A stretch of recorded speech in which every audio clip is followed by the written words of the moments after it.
Sa bali pa nga report apo ni Idol Glenn Batuyong, the Batak City napadayawan mat apo most outstanding city may ipanggep apo iti nutrisyon. Ayan. Hintay man amo yan apo dati provincial award da manipod pa lang apo dita ngay City of Batak nakatutok ni Idol Glenn Batuyong iti nadakamat na syudad. IFM News. Lokal.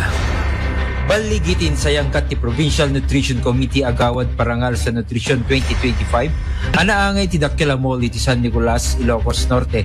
Nang bigbig da ito'y kadagiti tinawen apang madayaw ti probinsya iti diagkupa sa panagkumit dagiti frontline nutrition workers ken local government units.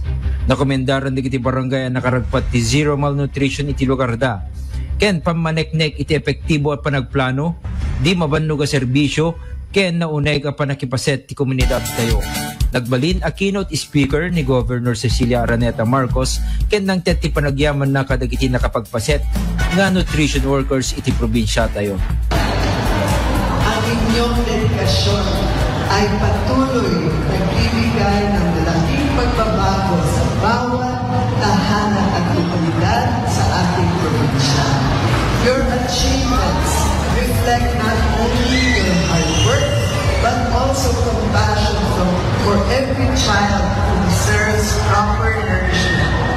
Every family striving for a healthier life, and every Ilocano whose future is shaped by good nutrition. You are the heart of our shared mission to build a stronger, healthier Ilocos Norte.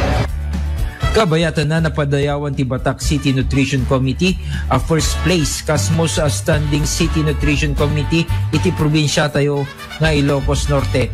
Ken napadayawan pa ni Miss Lovely Alibuyog akas first place met nga most outstanding City Nutrition Action Officer.